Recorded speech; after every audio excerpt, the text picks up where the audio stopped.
right, so everything that we've learned in this class so far has been review. Now we're starting the real stuff. No, but why All right, so today we are going to start talking about chemical bonding and how chemicals actually work together. And I've been hinting at it this whole time, but we finally dive in. So this is chapter 8, and we are talking about oxidation numbers.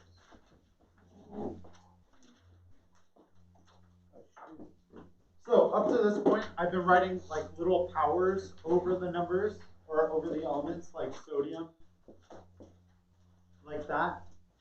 But I haven't actually covered technically how to get those.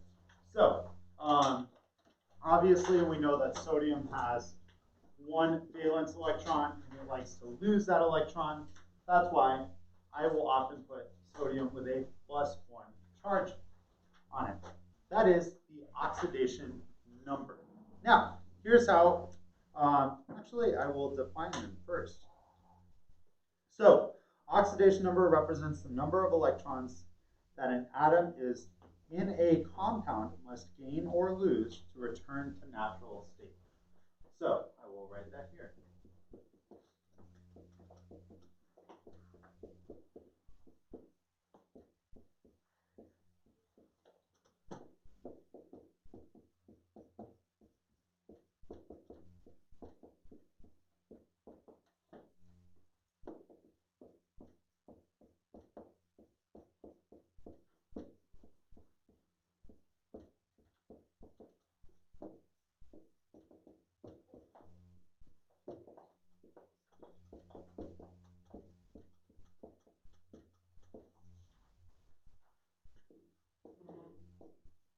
So what's the idea?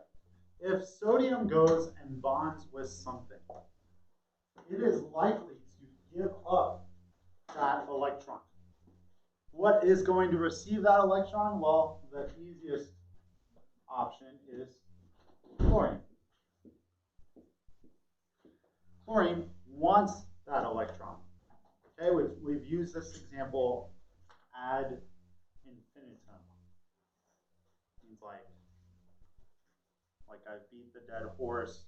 I've which is not a good saying anyways, but like I have continued to say the same example over and over and over again, right? So sodium loses its electron, chlorine picks up that electron. So the oxidation number is the number that describes how many electrons must be gained or lost in order to get back to its natural state. Sodium's natural state is to have one valence electron. Okay, if the number of protons equal the number of neutrons or electrons. So when sodium bonds with chlorine, it gives up that electron to chlorine, and so it would require getting one electron back in order to get to its natural state. Chlorine would require losing one electron because chlorine will take this electron. Purple, go Warriors. Chlorine would take that electron, but to get back to its natural state, it would have to lose one. So its oxidation number is -1. Okay, it would have to lose an electron. Simple enough.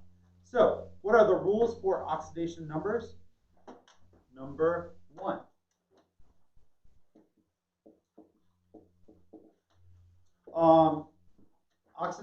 The oxidation number of atoms in their natural form and atoms in pure elements is 0.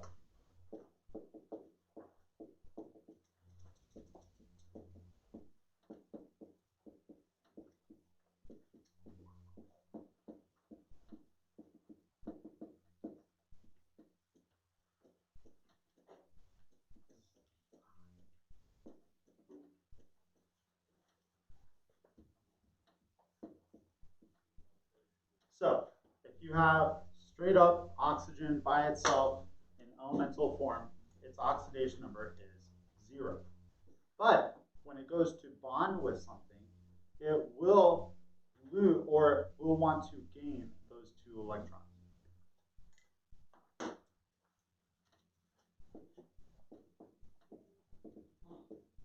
So rule number 2.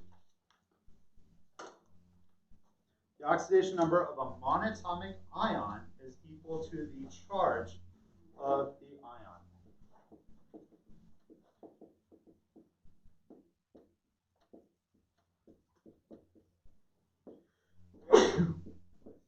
Bless you.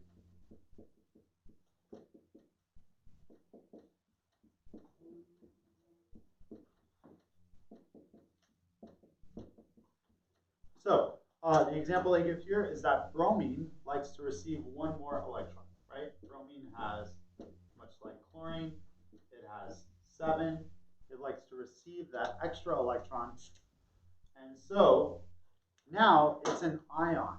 It has a different number of electrons than it would normally, okay? We look at the periodic table, we add up the number of electrons it should have.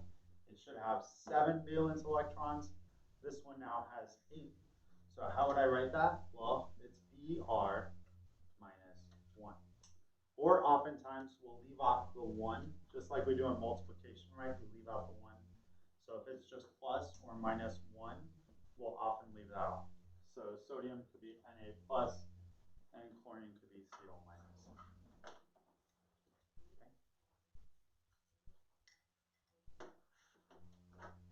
Okay. Did you lower your head so that your hand could be raised up? He was like this, and then he's like, yes, sir. Monatomic, mono, 1, atomic, atom, 2. So if you just have one atom by itself and it has an abnormal number of electrons, then it's monatomic. Good questions. Okay. Good so far? Yes. Was that a throat clear, or was that you didn't answer my question, or you didn't acknowledge my existence? Oh, yeah, that's a throat clear. Oh, okay. That's better. There's like an even number, like carbon or barium. Does it not get a charge when it's in its natural state? So all of them, when they're in their natural state, they have no charge.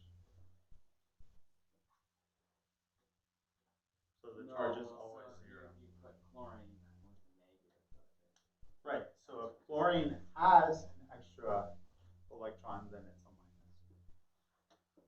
So this rule is saying if you just have that element in elemental form, the charge is 0. But it won't fulfill the octet rule. It won't have 8 valence electrons. If you get it to 8 valence electrons, you have an ion now. Okay? That's an atom with a charge. Okay? The charge is then indicated as a power on the name or the symbol of the element. So would you write here helium with a negative? We were going to do some examples. Helium wouldn't have one because it's a noble gas, so it already has its outermost shell filled. How about xenon or krypton? Well, none of the noble gases will have it. Oh. Because they won't become ions because they don't want to. So, carbon? I'm going to present some examples shortly. I'll get into space right here for it. Oh, that's what we're going to do next. Yes. Cool. If it would behoove the court. Please do. Sorry, I've been watching a movie about the Queen of England, so it's a whole thing. So now I'm like very. Anyways, so you guys should get your periodic table out.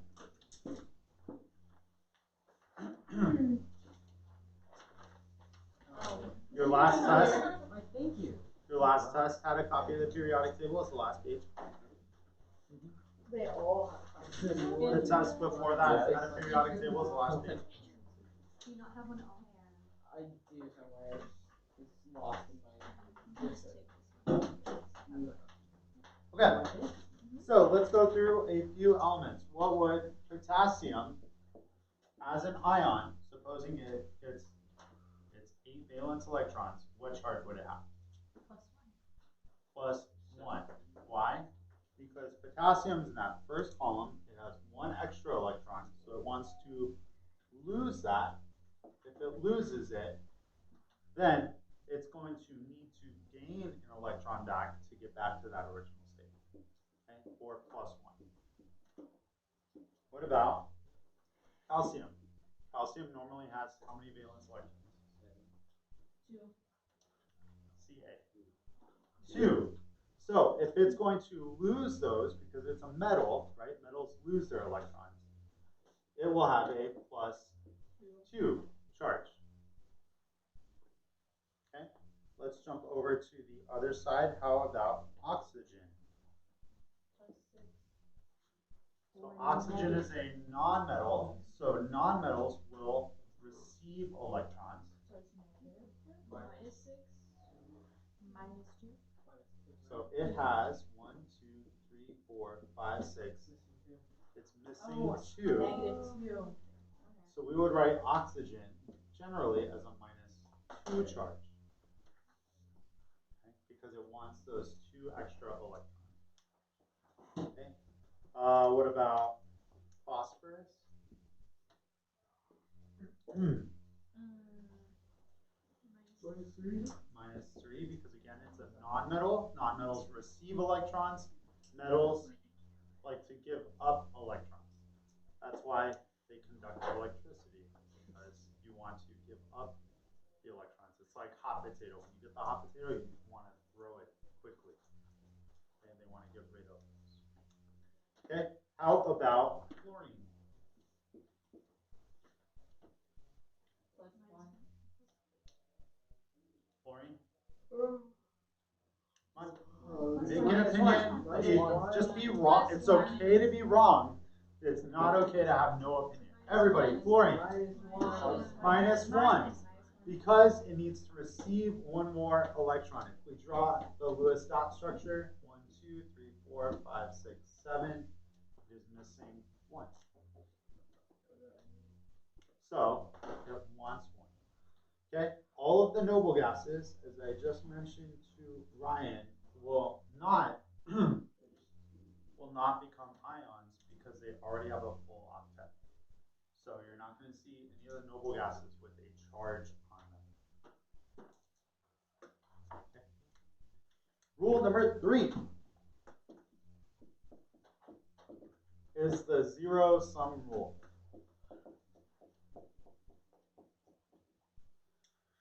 So the sum of oxidation numbers of all the atoms in a compound must be 0.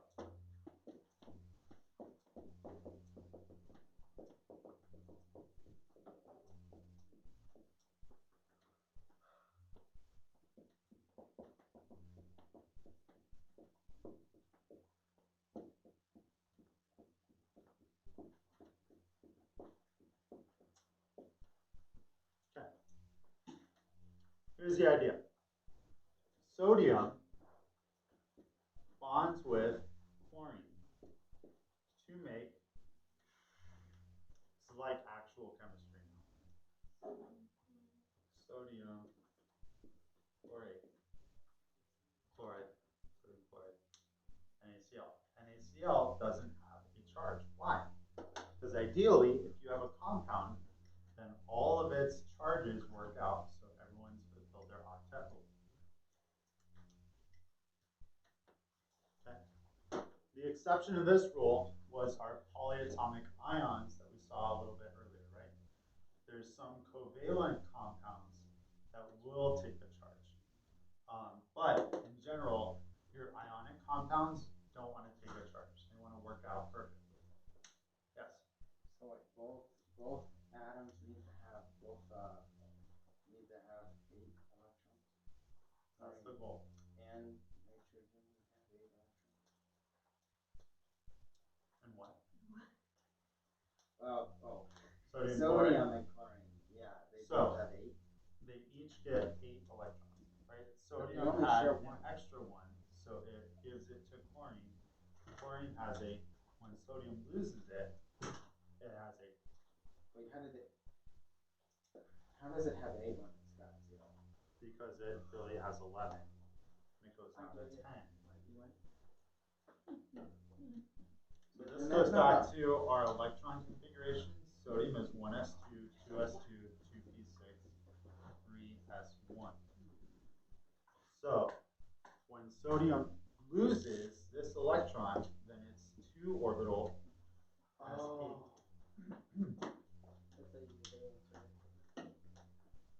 That's the outermost orbital. Makes sense. Did you write that? Oh. That's right. That was your question. Brought to you by Ryan. This message has been approved. Wait, what did they say? Oh, I'm I'm Ryan. Ryan Terra. Ryan approves this message. Yeah. There we go. Okay. So, what about this one?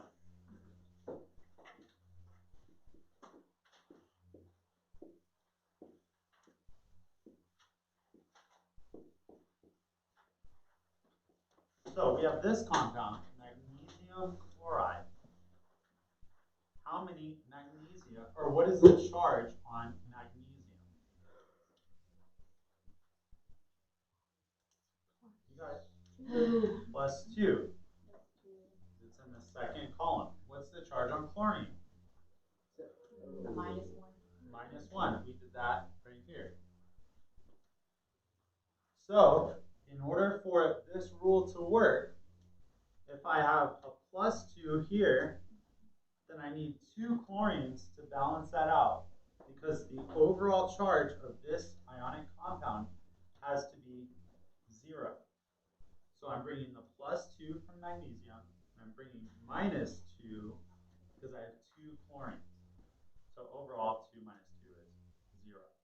So for most of your compounds, your ionic compounds, where you have a metal and a nonmetal, you're going to see that you can figure out how many of each atom you need based on what zeroes out the charge. Okay. So this will drive our study of compounds.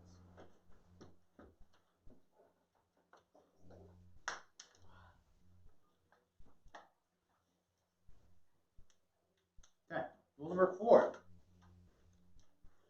I'm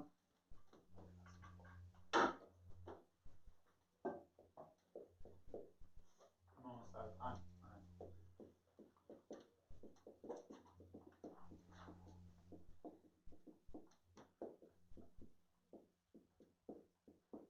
Okay, so there's certain elements that are going to have the same oxidation number every single time. Okay, those are alkali metals. This is all review.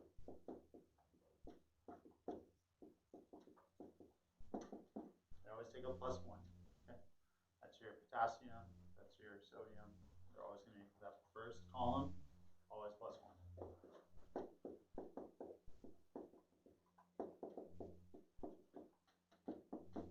Alkaline earth metals, +2. Transition metals, who knows? Hydrogen, always +1. Why? It wants to lose that electron, and it's a happy chemical. It, surprisingly enough, doesn't try to gain an electron. So you don't see H- too often. It's like, oh, cool, I'll just lose them all, and they'll be happy. Oxygen, always -2. Except when bonded to fluorine, surprisingly enough. And then halogens, -1.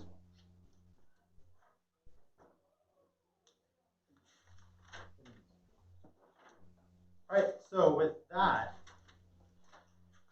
your homework is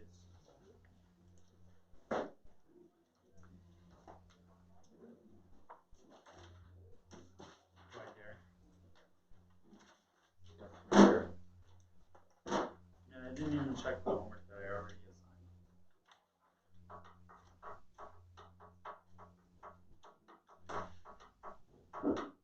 Nah, yeah, I must assign homework. Page 188, number 17. All right, that's it. So you have 10 seconds.